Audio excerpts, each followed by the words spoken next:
صلى الله عليه وسلم وعلى آله وأزواجه وأولاده وأصحابه أجمعين وخصوصا إلى مصنف هذا الكتاب نفعنا بعلومه في الدارين إن شاء الله ببركة الفاتحة. أعوذ بالله من الشيطان الرجيم. بسم الله الرحمن الرحيم. الحمد لله مالك يوم الدين إياك نعبد وإياك نستعين صراط الذين أنعمت عليهم غير المغضوب عليهم ولا الضالين آمين. السلام عليكم ورحمة الله وبركاته.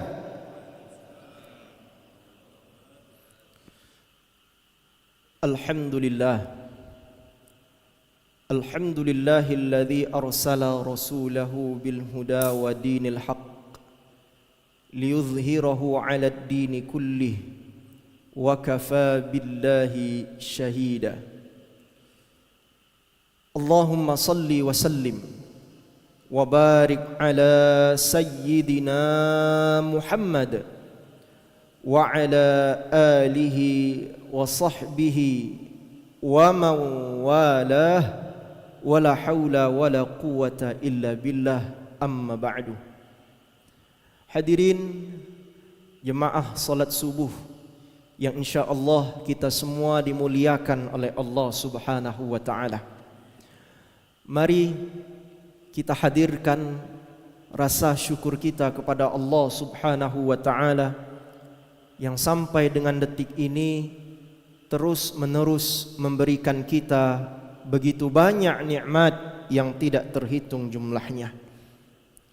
Kemudian tidak lupa kita selalu mengucapkan salam dan salawat kepada kekasih Allah baginda Nabi Muhammad sallallahu alaihi wasallam beserta kepada seluruh keluarga beliau yang mulia. Begitu pula kepada seluruh sahabat-sahabat beliau yang bertakwa, dan insya-Allah kelak di yaumil qiyamah kita semua mendapatkan syafaat dari Nabi Muhammad sallallahu alaihi wasallam. Amin ya rabbal alamin. Hadirin jemaah yang berbahagia, alhamdulillah ini kali pertama kami ngimam di masjid ini sekaligus memberikan ta'lim ba'da subuh. Mudah-mudahan awal perjumpaan kita ini menjadi sebab turunnya barakah dan rahmat dari Allah Subhanahu wa taala untuk kita semua. Amin ya rabbal alamin. Karena ini pertemuan pertama kita, saya ingin membahas yang ringan-ringan saja. Jangan dulu masuk kepada pembahasan yang begitu rumit.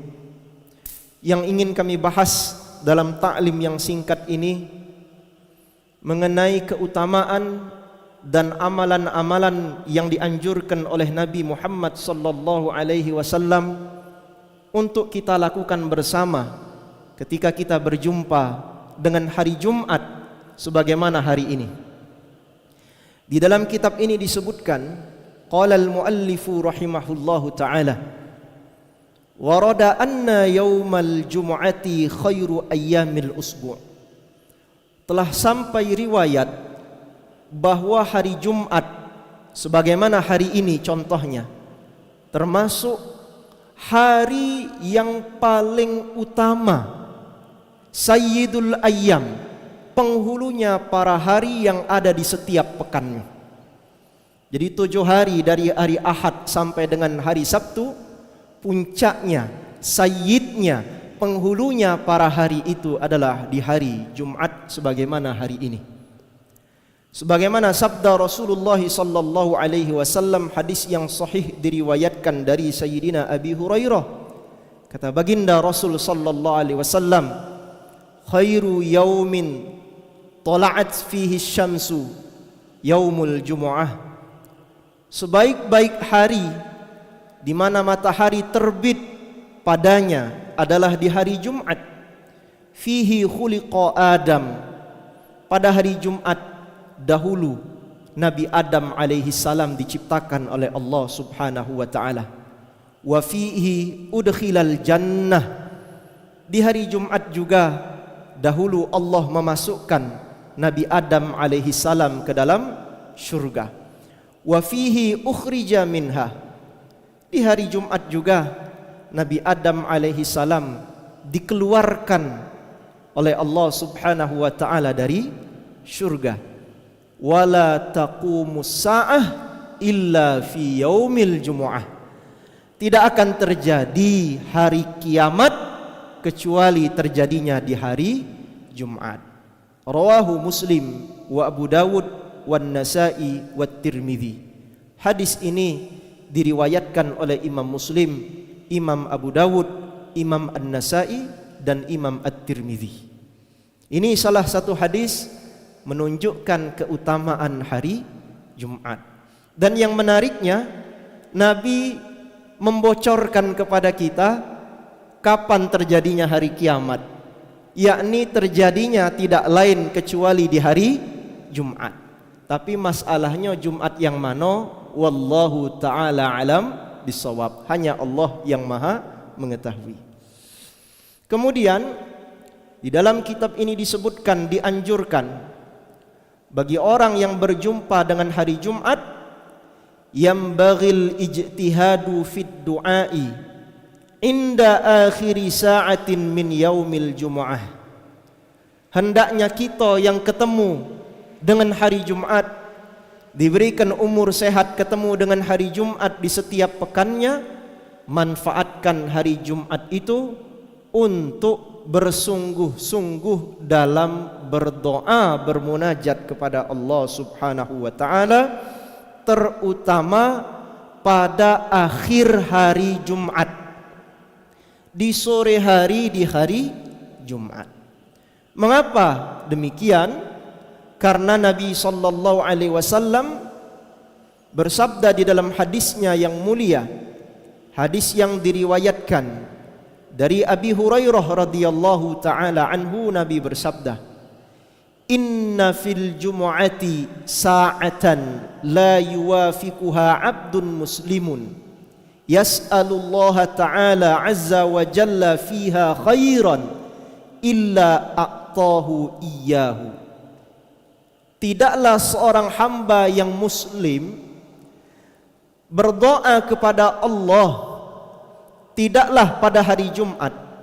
Saya ulangi, sesungguhnya pada hari Jumat itu ada satu waktu di mana seorang muslim tidaklah mendapati waktu itu kemudian berdoa kepada Allah Subhanahu wa taala, kecuali Allah akan memberi apa yang dia minta.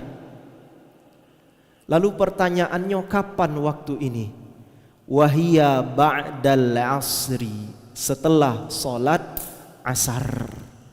Jadi kaget sama-sama kita ingat, setelah solat asar, apalagi kalau kita asarnya berjamaah di masjid atau musalla, maka luangkan waktu setelah solat asar untuk berdoa kepada Allah. Walau mintanya sedikit, yang penting ada doa. Mengambil barakah penghujung waktu di hari Jumat.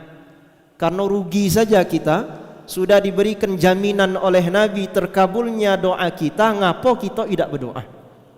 Terserah Anda mau berdoa tentang urusan akhirat, silahkan, dan berdoa tentang urusan dunia, silahkan. Minta akhirat, minta selamat dari api neraka, lancar masuk surga. Minta selamat dari siksa kubur, berdoa. Khususnya setelah solat asar di hari Jumat, sampai tenggelamnya matahari di hari Jumat, itu waktu yang panjang untuk berdoa. Jadi kalau tidak sempat setelah solat asar, bisa Anda ketika nyetir, naik mobil, pulang dari kantor, berdoa di saat itu, silahkan. Asalkan setelah solat asar, sebelum masuknya waktu maghrib di hari Jumat. Itu waktu yang mustajabah untuk berdoa kepada Allah Subhanahu wa ta'ala. Nah, ini hendaknya jangan kita lewatkan, karena Nabi sudah menjamin waktu itu setelah solat asar sampai terbenam matahari adalah waktu yang mustajabah untuk kita berdoa. Kemudian ada satu riwayat, namun riwayat ini tidak sesahih dari riwayat yang pertama, sekedar menguatkan saja. Ada orang yang berpendapat bahwa salah satu waktu yang mustajab berdoa di hari Jumat adalah di antara duduknya imam di pucuk mimbar di antara dua khutbah. Berdasarkan sabda Rasulullah sallallahu alaihi wasallam dari Sayyidina Abu Musa radhiyallahu taala anhu, annahu sami'a an-nabiyya sallallahu alaihi wasallam yaqulu fi sa'atil jum'ah. Beliau pernah mendengar Nabi sallallahu alaihi wasallam bercakap atau berkata tentang satu waktu di hari Jumat, yakni waktu yang mustajabah untuk berdoa tadi. Kapan kata Nabi? Ma baina ayyajlisal imam, di antara duduknya imam, yakni alal mimbar, di atas mimbar. Dari hadis inilah ada sebahagian ulama dan guru-guru kita berpandangan kalau khatib duduk di antara dua khutbah, momen yang mustajabah untuk berdoa. Ya, seminimal-minimalnya kita bersolawat kepada Nabi sallallahu alaihi wasallam. Kalau imamnya masih duduk, belum berdiri, masih boleh kita berdoa kepada Allah dengan hajat kita masing-masing. Nah, ini ada dalilnya. Maka ulama-ulama yang berpandangan demikian, dalil dan dasarnya adalah hadis yang barusan kami sampaikan tadi. Baik, ini poin yang pertama. Kemudian poin yang kedua, istihbabu kasratis salati wassalami ala Rasul sallallahu alaihi wasallam lailatal jumu'ati wa yaumaha. Disunnahkan bagi kita, apakah di malam Jumat semalam atau hari ini di hari Jumatnya sampai dengan waktu maghrib di hari Jumat, untuk memperbanyak salawat kepada Nabi sallallahu alaihi wasallam. Ini keafdolannya hari Jumat. Walau kita pun bersolawat kepada Nabi di hari-hari yang lain juga, tapi ketika berjumpa dengan hari Jumat, solawat yang kita ucapkan kepada Nabi lebih diperbanyak dan lebih dikhusyukkan. Mengapa demikian? Karena dalam sebuah hadis yang diriwayatkan dari Aus bin Aus radhiyallahu taala anhu, Nabi bersabda, min afdali ayyamikum yaumul jumu'ah, termasuk seafdol hari-hari kalian adalah hari Jumat. Fihi khuliqa Adam, di hari Jumat itu diciptakan Adam alaihi salam. Wa fihi kubidha, di hari Jumat juga Nabi Adam alaihi salam wafat, meninggal dunia. Fa akfiru alayya minas salati, maka perbanyak mengucapkan salawat kepadaku di hari Jumat. Fa inna salatakum ma'rudatun alayya, sesungguhnya salawat yang kalian ucapkan terkhusus di hari Jumat itu dilaporkan dan disampaikan kepadaku. Ini kata Nabi sallallahu alaihi wasallam. Jadi perbanyak salawat dan salam kepada Nabi di hari Jumat dengan lafal salawat apapun, kata para ulama. Mau dengan lafal salawat yang biasa, Allahumma salli ala sayyidina Muhammad wa ala ali sayyidina Muhammad, silahkan. Mau dengan lafal salawat nariyah, silahkan. Mau dengan lafal salawat al-fatih, silahkan. Yang penting di hari Jumat ini, jika Anda memiliki waktu yang lapang, sempatkanlah mengucapkan salawat kepada Nabi sallallahu alaihi wasallam. Ini sunnah yang kedua. Kemudian sunnah yang ketiga, istihbabu qiraati suratil kahfi yaumal jumu'ati wa lailatihi. Disunnahkan memperbanyak, saya ulangi, disunnahkan membaca surah Al-Kahfi pada hari Jumat atau pada malam Jumat. Sebagaimana sabda Nabi sallallahu alaihi wasallam diriwayatkan dari Abu Sa'id Al-Khudri radhiyallahu taala anhu, Nabi bersabda, man qara'a suratal kahfi fi yaumil jumu'ah adha'a lahu nur ma bainal jumu'ataini. Siapa saja yang membaca surah Al-Kahfi di hari Jumat, maka ada cahaya yang menyinarinya di antara dua Jumat. Ada cahaya yang menyinari dirinya di antara dua Jumat. Jumat ini sampai Jumat pekan depan disinari cahaya.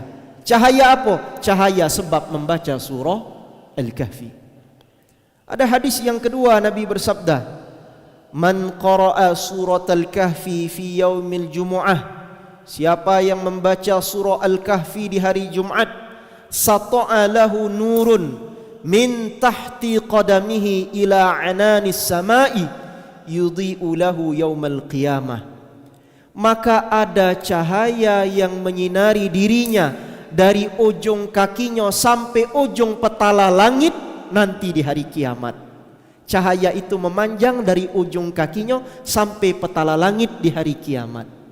Wa ghufira lahu ma bainal jumu'ataini. Plus kata Nabi tambahannya, dosa-dosanya diampuni oleh Allah di antara dua Jumat. Jumat ini sampai Jumat yang akan datang. Yakni kata para ulama, dosa-dosa kecilnya diampuni oleh Allah Subhanahu wa taala. Rawahu Ibnu Mardawih, diriwayatkan oleh Imam Ibnu Mardawih bisanadin la ba'sa bihi, dengan sanad yang tidak ada masalah di dalam sanad hadisnya. Artinya sangat layak untuk diamalkan. Ustaz, cak mano teknis membaca surat Al-Kahfi?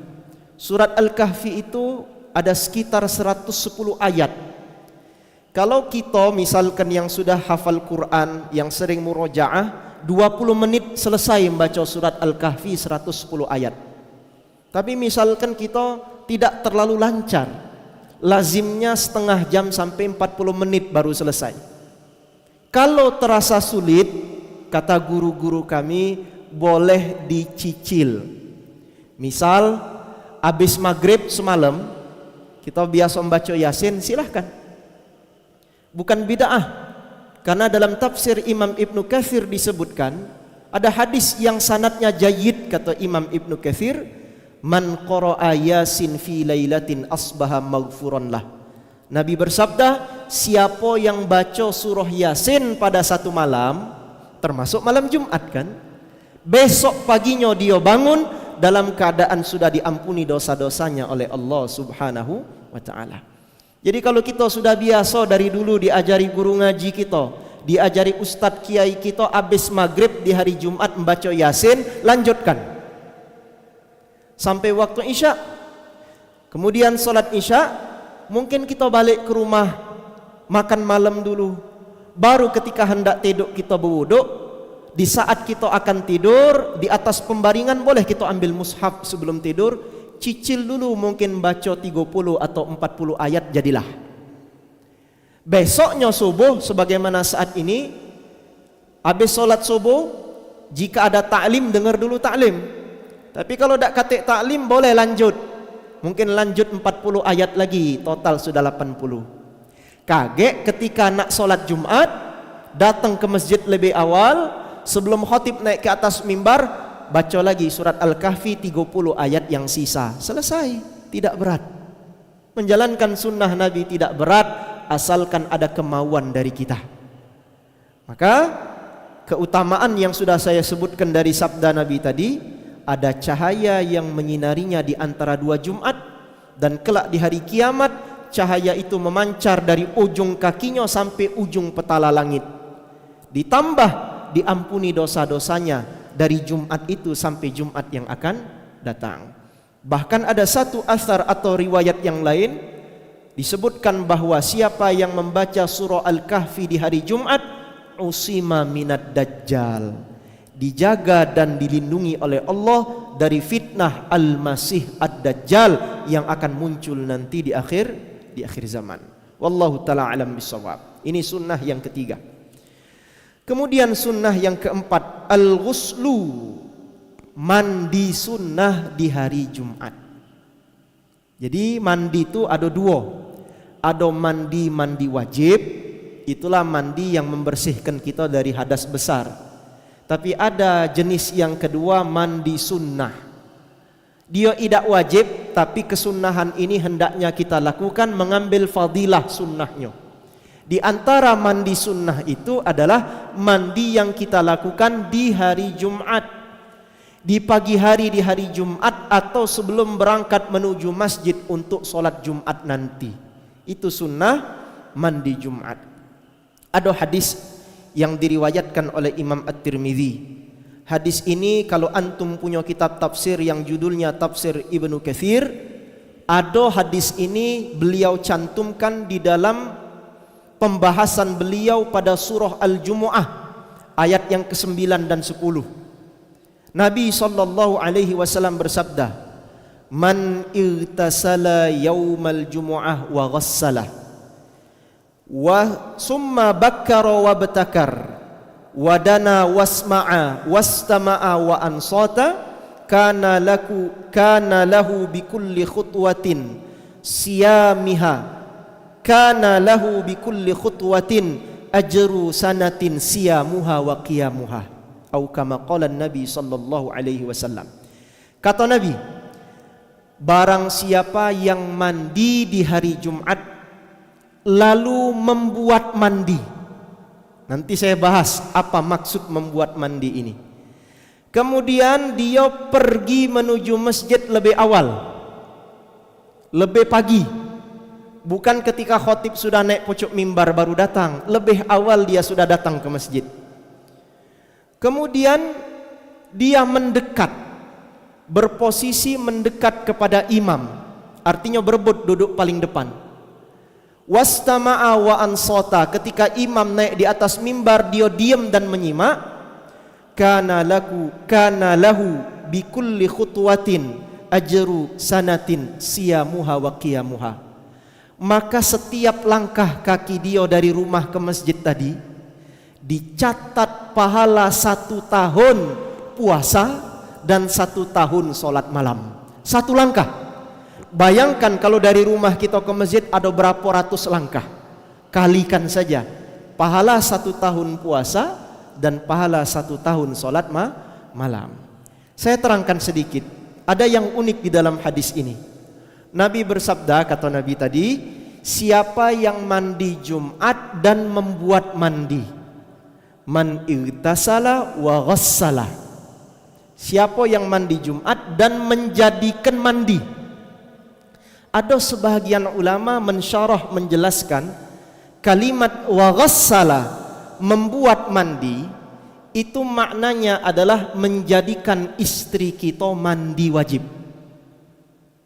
Artinya apa? Sunnah di hari Jumat itu mendatangi istri kita dan menjadikan dia mandi wajib. Salah satu ulama yang berpendapat demikian adalah Imam Ibnul Qayyim Al-Jauzi Al-Hambali, bahwa kalimat ghassala, menjadikan mandi atau membuat mandi di dalam hadis ini adalah membuat istri kita mandi wajib. Jadi sunnah tuh. Kalau kita ngikut pendapat Imam Ibnul Qayyim Al-Jauzi, sunnah di hari Jumat sebelum berangkat ke masjid mendatangi istri kita dulu. Mandi wajib, sekaligus kalau kita yang junub mandi wajib sekaligus mandi sunnah Jumat, tak masalah. Ini sunnahnya bukan wajib, tapi ya tak, sunnah saja. Dan ini pun pendapat sebagian ulama. Kemudian sudah mandi, dia pakai pakaian yang rapi, bersuci, menggunakan pakaian-pakaian yang rapi, pakai wewangian ke masjid. Dalam hadis yang lain disebutkan, wa masya walam yarkab, dia ke masjid dari rumah menggunakan kakinya, tidak menggunakan kendaraan, kata Nabi. Artinya tidak pakai keledai, tidak pakai unta, tidak pakai kuda. Kalau dulu, kalau sekarang tidak pakai Pajero Sport, tidak pakai Alphard, tidak pakai Toyota dan lain sebagainya. Jalan kaki dari rumah ke masjid. Sampai di masjid, solat sunat tahiyatul masjid, ambil posisi lebih dekat kepada khatib atau imam. Kalau imam sudah naik di atas mimbar, diam, simak dan jangan berkata-kata sedikit pun. Lalu setelah itu solat Jumat bersama khatib. Maka Nabi tadi dalam sabdanya mengatakan, setiap langkah kaki dia dari rumah ke masjid tadi dicatat pahala seperti puasa 1 tahun dan solat malam 1 tahun. Ini hadis bukan hadis dhaif. Imam At-Tirmidzi mengatakan hadis ini derajatnya adalah hasan, baik dan sangat layak untuk diamalkan.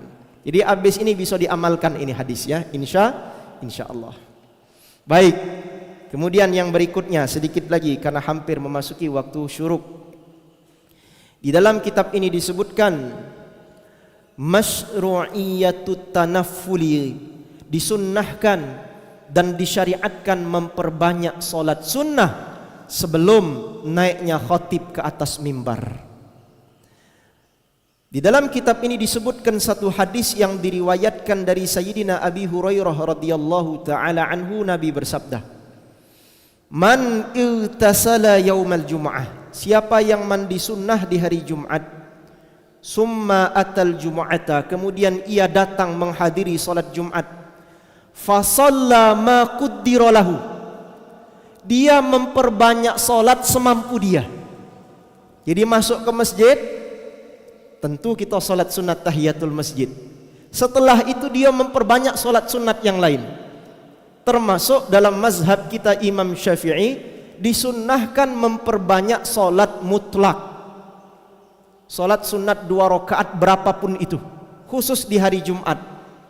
Mau dia salat taubat silahkan, tambah lagi salat hajat silahkan, tambah lagi salat istikharah silahkan, tambah lagi solat mutlak yang tanpa judul dan tanpa sebab, silahkan. Perbanyak itu solat sunnah sebelum datangnya kumandang azan atau sebelum khatib naik ke atas mimbar. Summa ansata hatta yafrughal imamu min khutbati. Kalau imam sudah naik ke atas mimbar, dia diam, menyimak apa yang disampaikan oleh khatib sampai khatib itu selesai menyampaikan khutbahnya. Summa yusalli ma'ahu, lalu ia salat bersama imam, salat Jumat berjamaah. Lalu Nabi SAW mengatakan, ghufira lahu ma bainahu wa bainal jum'atil ukhra wa fadlu thalathati ayyamin. Diampuni dosa-dosanya di antara Jumat itu sampai Jumat berikutnya, ditambah 3 hari, kata Nabi. Jadi dosa-dosanya diampuni oleh Allah dari Jumat ini sampai Jumat depan, tambah 3 hari. Ini hadis yang sahih diriwayatkan oleh Imam Muslim. Nah, jadi sunnah kalau kita datang lebih awal masuk ke masjid, salat sunat tahiyatul masjid, kemudian tambahlah dengan salat sunat yang lain. Boleh Anda tambah salat sunat taubat, tambah salat sunat hajat, tambah salat sunat mutlak. Sampai kapan? Sampai datangnya imam dan khatib naik ke atas mimbar. Lalu bagaimana tentang qabliyah Jumat? Tentang qabliyah Jumat, apakah qabliyah Jumat itu ada atau tidak? Di dalam kitab Al-Fiqhu ala Madhahibil Arba'ah yang ditulis oleh Ad-Doktor Asy-Syaikh Abdurrahman Al-Juzairi, beliau menerangkan menurut 3 mazhab itu tidak ada qabliyah Jumat. Mazhab Imam Abu Hanifah, Imam Malik dan Imam Ahmad bin Hambal tidak ada qabliyah Jumat. Ini menurut jumhurul ulama.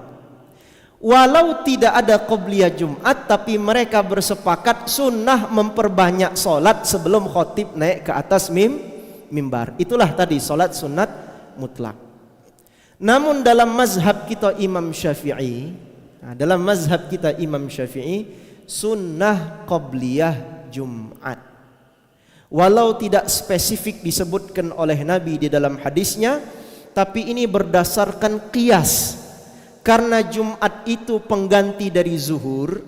Kalau zuhur itu ada qabliyah Jumat, maka Jumat pun mesti ada qabliyah. Karena kedudukan Jumat itu sama dengan kedudukan salat zuhur. Siapa yang sah Jumatnya tidak perlu lagi mengulang salat zuhur. Ini pendapat dalam mazhab Syafi'i. Maka ulama-ulama Syafi'iyah berpandangan sunnah ada qabliyah Jumat.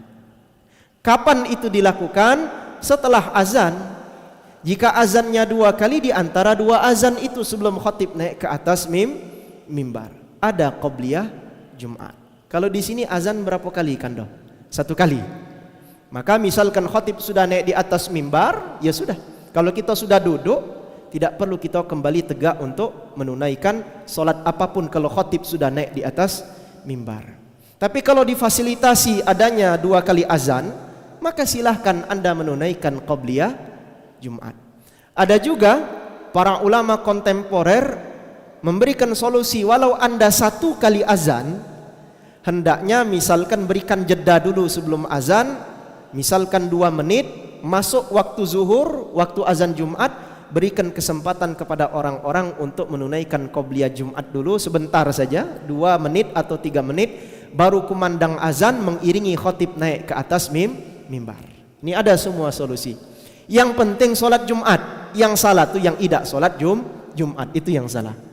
Mau yang berpendapat ada qobliyah Jumat ikut mazhab Syafi'i silahkan. Mau yang mengikuti jumhur 3 mazhab tidak ada qobliyah Jumat juga tidak masalah. Yang penting semua ulama tadi sepakat sebelum khatib naik ke atas mimbar, kalau ada waktu yang luang perbanyak solat sunnah. Apapun itu, mau dia solat sunat yang berjudul atau solat sunat yang tanpa judul dan sebab, yaitu solat sunat mutlak.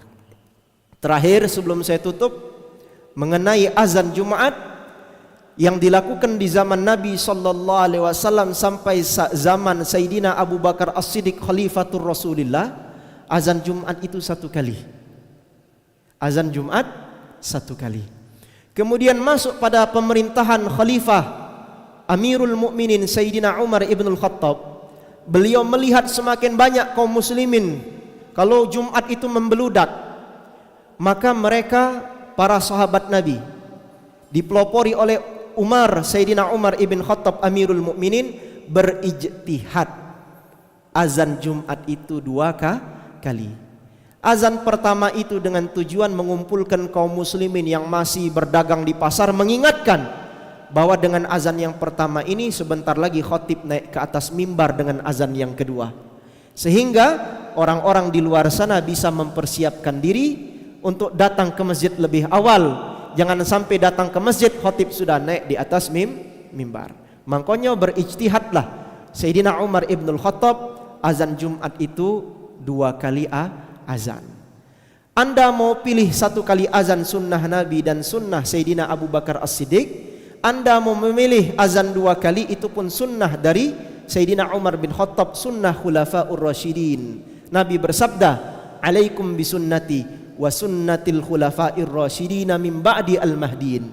Hendaknya kalian mengikut sunnahku dan mengikut sunnah Khulafaur Rasyidin, para pemimpin yang diberi petunjuk setelahku. Itulah diantaranya Sayyidina Umar ibn al-Khattab radhiyallahu ta'ala anhu. Jadi tidak masalah masjid ini sekali azan, sunnah Nabi. Ada masjid agung 2 kali azan, dia mengikut sunnah Khulafaur Rasyidin. Dua-duanya tidak perlu kita permasalahkan. Baik, saya kira itu saja. Wal akhiru walhamdulillahi rabbil alamin. Ada sesi tanya jawab? Silakan kalau ada nak bertanya, silakan. Boleh berkaitan dengan materi kita hari ini, kalau tidak ada boleh dengan materi yang lain, insyaallah. Kalau mampu kami jawab akan kami jawab insyaallah. Jam berapa kita syuruk? Jam 6:06. Assalamualaikum warahmatullahi wabarakatuh. Waalaikumsalam warahmatullahi. Kak Haji silahkan. Ada di daerah Bengkulu itu, tapi masjid kampung ini Ustaz. Di mana?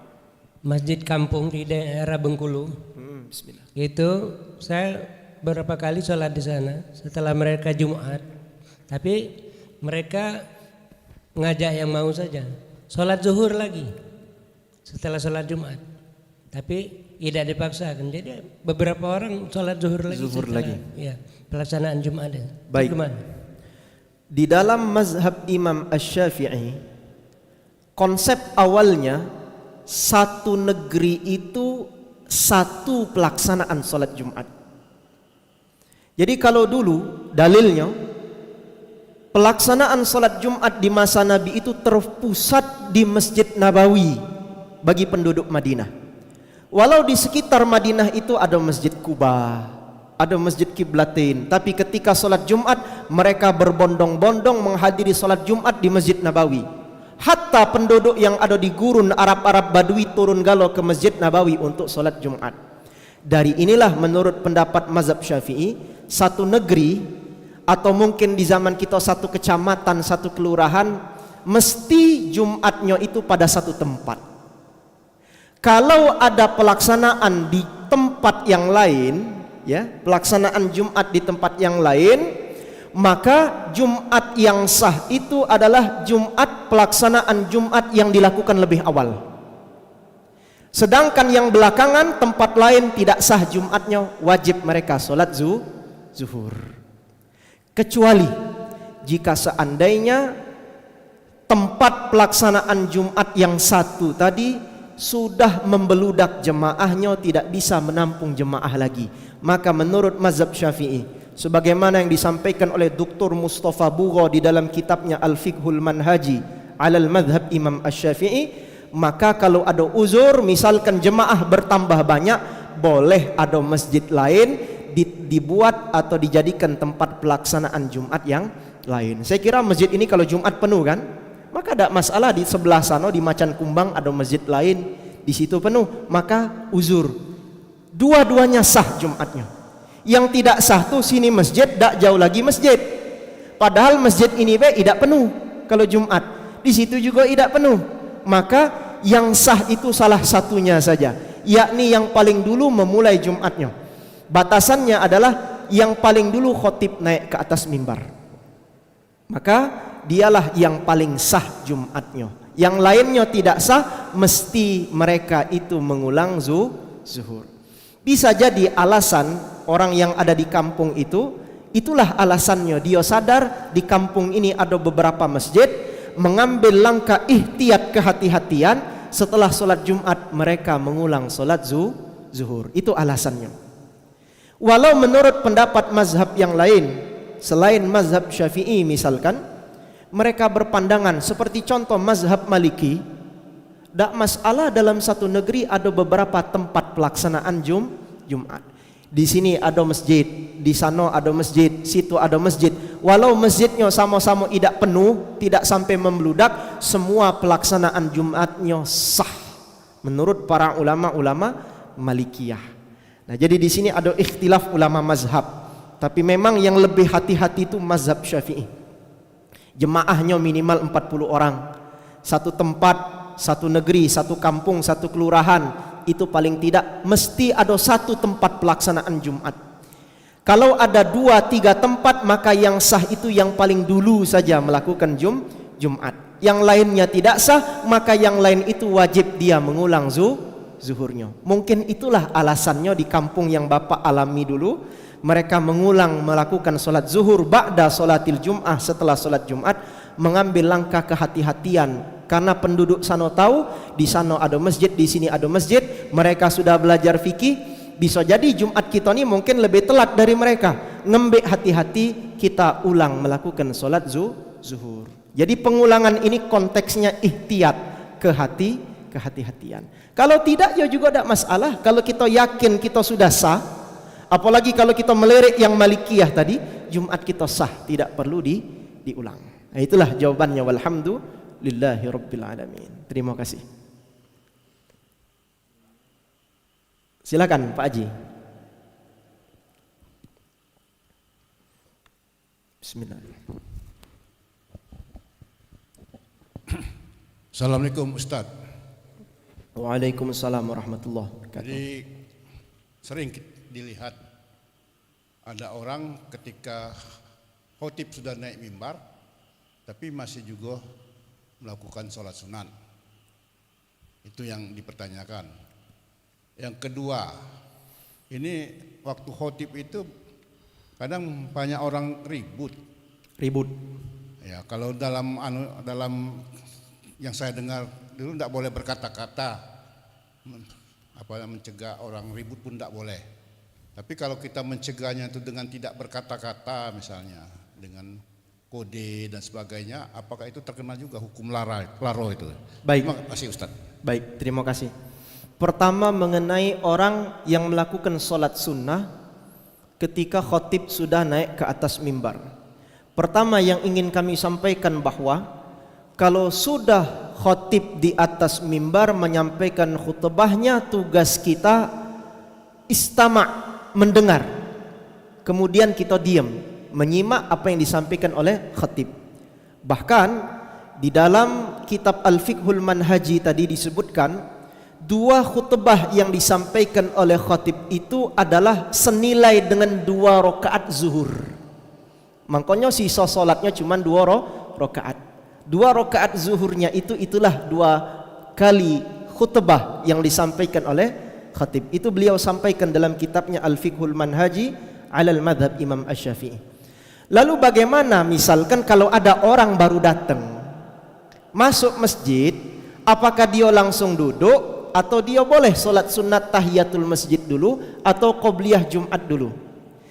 Ini pengecualian bagi orang yang baru datangnya terlambat. Kalau kita datangnya dari awal, sebelum khotib naik di atas mimbar, sebelum azan kita lah di masjid, lah lego solat sunat. Kalau khotib sudah naik di atas mimbar, jangan solat sunat lagi. Simak dan dengarkan khutbah yang disampaikan oleh khotib.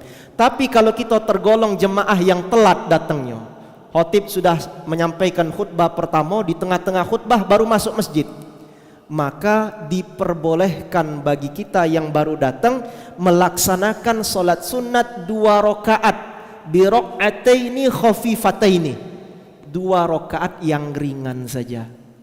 Sebagaimana sabda Nabi sallallahu alaihi wasallam dari Sayyidina Jabir radhiyallahu taala anhuma, dakhala rajulun yaumal jumu'ah, datang masuk ke masjid seorang laki-laki di hari Jumat, wa Rasulullah sallallahu alaihi wasallam yakhtubu, Nabi Muhammad sedang menyampaikan khutbah.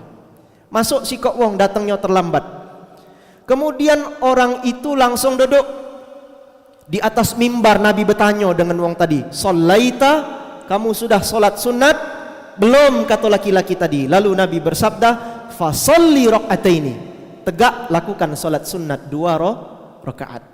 Tegak lakukan solat sunat 2 rakaat. Apa dia tahiyatul masjid atau qobliyah Jumat terserah. Yang penting 2 rakaat saja. Kalau dia milih qobliyah Jumat, maka qobliyah Jumat itu sudah mencakup tahiyatul masjid. Kalau dia tahiyatul masjid dia tidak dapat qobliyah Jumat. Jadi bagusnya qobliyah Jumat, tahiyatul masjidnya include di dalam qobliyah Jumat. Nah, ini dalilnya jelas. Nabi memerintahkan orang yang baru datang, sedangkan Nabi di atas mimbar tegak lakukan 2 rakaat. Tapi kata para ulama, 2 rakaat ini lakukan dengan sesingkat mungkin. Jangan lama-lama. Jangan 2 rakaat itu membaca surat Al-Insan tadi, kapan selesainya, ya tak? Sudah bacaannya panjang, tegaknya paling depan lagi di depan khotib. Ini ada nih pernah kami tegak melotot matanya ke kami lagi di pucuk mimbar. Ini kan kurang adab. Namanya kalau kita datang telat, ya sudah, jangan berebut kita langsung nak di depan imam nian. Imam sedang menyampaikan khutbah. Carilah tempat yang sekiranya tidak mengganggu imam dan tidak mengganggu orang lain yang sedang menyimak daripada khutbah yang disampaikan oleh imam atau sang khatib. Nah, jadi kalau konteksnya memang dia telat, boleh dia melakukan solat sunat yang ringkas, tetap memperhatikan tumakninah, jangan cepet-cepet ego. Maksudnya tuh yang ringkas bacaannya, jangan yang panjang-panjang. Membaca kulhu boleh, atau nak cepet lagi, rakaat pertama habis Fatihah wal asri, rakaat kedua habis Fatihah inna a'toina, lebih cepet lagi. Atau nak cepet lagi, Fatihah baik tanpa ayat-ayat atau surah-surah pilihan, rakaat pertama tanpa surah pilihan, rakaat kedua Fatihah saja tanpa surah pilihan. Hukumnya juga sah. Karena surah dan ayat-ayat pendek itu sunnah hay'ah. Sunnah yang kalau kita tinggalkan tidak perlu diganti dengan sujud sahwi, tapi ya rugi saja. Namun kalau konteksnya khotib sedang di atas mimbar, dah apa-apa kita cuman baca Fatihah be.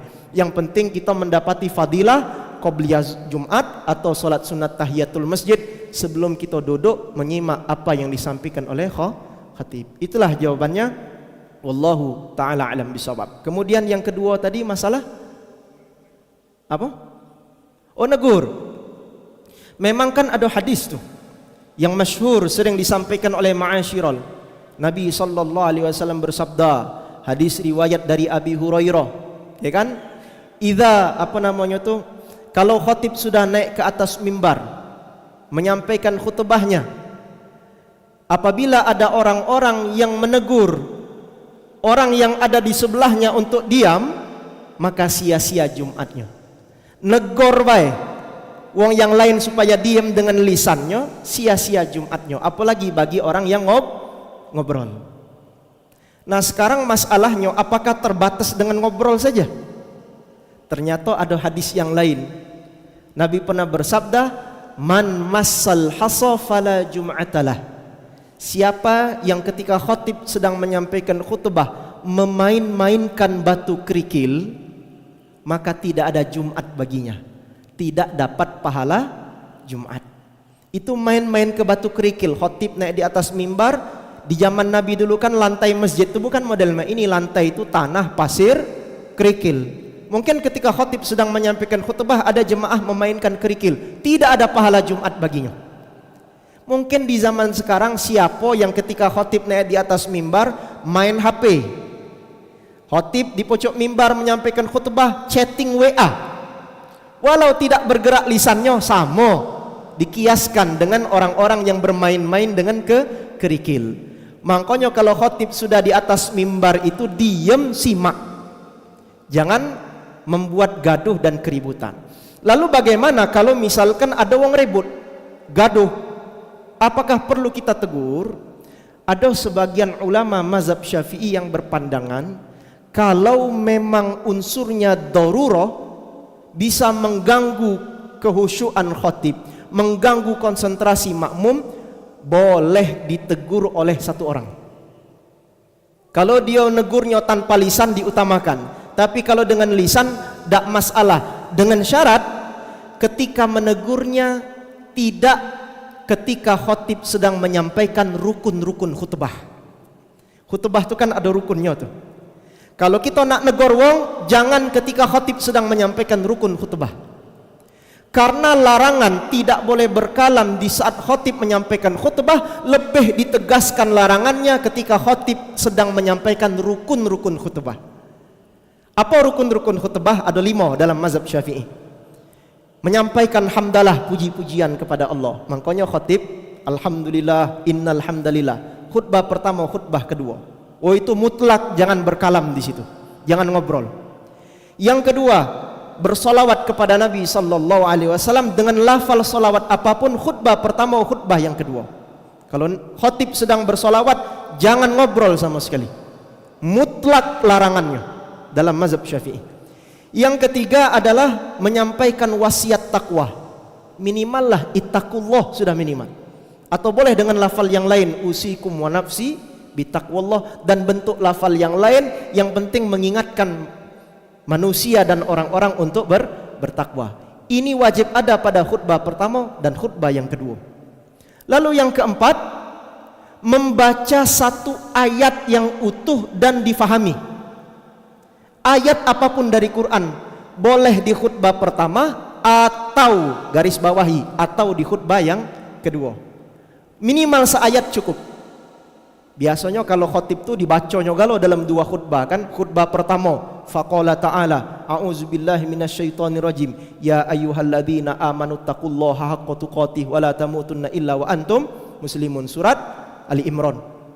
Kaget khutbah yang kedua, innallaha wa malaikatahu yusalluna 'alan nabi ya ayyuhalladzina amanu sallu 'alaihi wa sallimu taslima. Ayat juga. Walaupun yang rukunnya itu 1 kali saja, khutbah pertama boleh atau khutbah yang kedua. Kalau sedang menyampaikan ayat yang termasuk rukun, mutlak jangan berkalam, jangan ngobrol. Dan yang kelima, rukun terakhir, berdoa bagi kaum muslimin pada khutbah yang kedua, di penghujung khutbah yang kedua. Jadi berdoa, Allahumma ghfir lil muslimina wal muslimat, itu rukun Jumat pada khutbah yang kedua. Nah, kalau khotib sedang menyampaikan 5 rukun ini, mutlak jangan berkalam, haram hukumnya. Tapi kalau di selain khutbah, di selain 5 rukun tadi, sebagian ulama Syafi'iyah berpandangan tidak semutlak haramnya ketika disampaikan 5 rukun. Walaupun tetap dilarang, jangan ngobrol, ya tak? Tapi penekanan haramnya tidak setegas dan setekan dari 5 rukun tadi. Di saat khatib menyampaikan 5 rukun tadi. Maka kalaupun kita mesti menegur orang lain, maka boleh mengambil pendapat ini, usahakan menegurnya tidak ketika khatib sedang menyampaikan 5 rukun khutbah. Salah satu dalilnya tadi kan, Nabi di pojok mimbar menyampaikan khutbah, datang wong baru masuk, diajak ngobrol oleh Nabi. Kaulah solat belum? Dia jawab, lah aku belum solat. Itu kan menjawab, dia ngobrol kan. Ini pengecualian ini. Nabi menyampaikan khutbah, harusnya wong tadi diam, tapi orang itu menjawab, lah belum, aku belum solat sunat. Fasalli rakaataini, kata Nabi, solatlah sunnah 2 rakaat. Nah memang dalam kondisi tertentu Menurut sebagian ulama, jika memang ada hajatnya, tidak masalah kalau memang ada uzur untuk memperingatkan orang lain supaya diam di saat menyampaikan khutbah. Larangan yang mutlak itu ketika khotib sedang menyampaikan 5 rukun khutbah. Nah itu mutlak dilarang, jangan ngobrol. Itulah jawabannya. Walhamdulillahi rabbil alamin. Terakhir. Kita ini bagaimana kalau orang sepanjang khutbah dia tertidur atau yang lain sepanjang khutbah dia berzikir dan baik. Pokoknya kalau khotib sudah di atas mimbar, berzikir pun dilarang.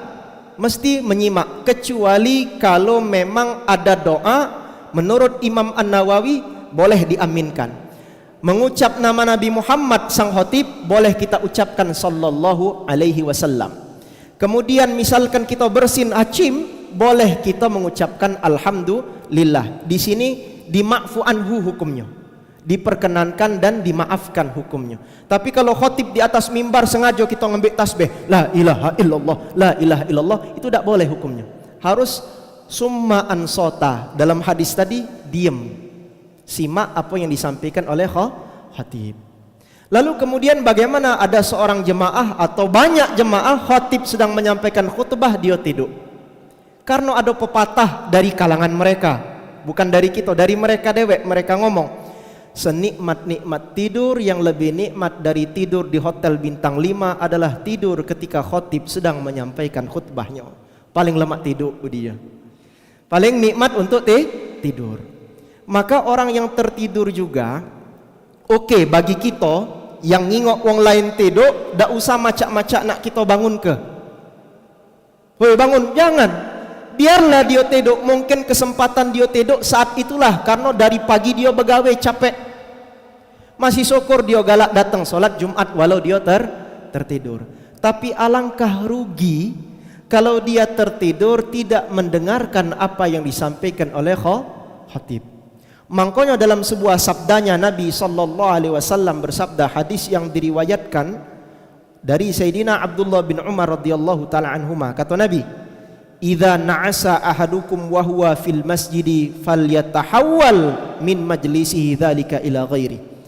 Kalau kalian ngantuk di dalam masjid, mulai rasa nak tidur, cara ngilangkan ngantuknya pindah tempat. Nih kata Nabi, pindah tempat jika tempat yang lain masih ada. Tapi kalau tempatnya sudah penuh, maka berejolah dewek mak manom buat diri kita tak ngantuk. Tapi kalaupun sudah kita tak tahan lagi sehingga tanpa kita sadari kita tertidur, ini kan pernah tanpa sadar tertidur, maka orang lain yang melihat tak usah macak-macak melarang. Ya sudah, mungkin dia tidurnya saat itulah. Tapi bagi kita, usahakan kita jangan tertidur, karena mendengarkan apa yang disampaikan oleh khatib di dalam khutbahnya itu termasuk fadilah yang disampaikan di hadis yang awal tadi. Kita dari awal mandi sunnah ke masjid, datang ke masjid jalan kaki, khatib di atas mimbar kita dengar dan tidak tidur, dapat pahala kan? Pahala setahun puasa, setahun sholat malam di setiap langkah kaki kita tadi. Tapi kalau kita tidur, hilang itu, gugur, tidak dapat pahalanya. Walau sholat Jumatnya tetap sah. Jadi kalau dia tertidur, selama tidurnya itu bokongnya tempatnya bertempat di atas lantai dan tidak bersandar apalagi berbaring, wuduknya tidak batal. Ketika khatib sudah turun dari mimbar, qomat dikumandangkan, tetap dia tidak perlu mengulang wuduknya, tetap dalam keadaan wuduk, tinggal dia solat bersama imam. Kecuali kalau dia tidur ngangkat dikit bokongnya, pret kentut, nah itu batal wuduknya. Ketika khatib sudah turun dari mimbar, baru boleh kita ingatkan, lur kau belum berwuduk, tadi kau kentut ku dengar, ingatkan, supaya dia ketika solat sudah dalam keadaan bersuci. Nah itulah jawabannya. Jadi memang di Jumat ini, solat Jumat, banyak kasus wong tidur. Nah, bagi dirinya harusnya jangan tidur, kehilangan dia keutamaan tadi. Tapi bagi orang lain, tak usah macak-macak nak kita ganggu dia tidur. Kaget kita ganggu, terkejut pula, berteriak dia, lain cerita. Atau ketika kita ganggu, mungkin dia ngerasa tak lemak dengan kita. Sudah biarkan saja. Yang penting kita fokus mendengar apa yang disampaikan oleh khatib di dalam khutbahnya. Wallahu taala alam bisawab. Saya kira demikian, sudah jam 6:27, sudah panjang. Mudah-mudahan majelis kita dengan kami ini yang pertama kali ini, insyaallah perjumpaan pertama kita ini bukan yang terakhir. InsyaAllah sehat dan panjang umur, di lain waktu, di lain majelis, InsyaAllah kita bisa berjumpa lagi dalam keadaan sehat walafiat. Amin ya rabbal alamin. A'udzubillahi minasyaitonirrajim. Bismillahirrahmanirrahim. Alhamdulillahi rabbil alamin, hamdan yuwafi ni'amahu wa yukafi'u mazidah. Allahumma salli ala habibika sayyidina Muhammad wa ala alihi wa sahbihi wa man walah. Allahumma rabbana zidna ilman warzuqna fahma. Allahumma faqihna fid din wa 'allimna ta'wil ya rabbal alamin. Allahumma ja'alna wa ahlana wa auladana min ibadikas salihin wa min ibadikal muttaqina fi jannatin na'im. Allahumma barik lana fi Rajab wa Sya'ban wa ballighna Ramadan. Rabbana atina fid dunya hasanah wa fil akhirati hasanah wa qina adzabannar. Sallallahu ala sayidina Muhammad wa ala alihi wa sahbihi wa baraka wa sallam. Subhanakallahumma wa bihamdika nashhadu an la ilaha illa anta wa nastaghfiruka wa natubu ilaik. Walhamdulillahi rabbil alamin. Billahi taufiq wal hidayah. Wassalamu alaikum warahmatullahi wabarakatuh.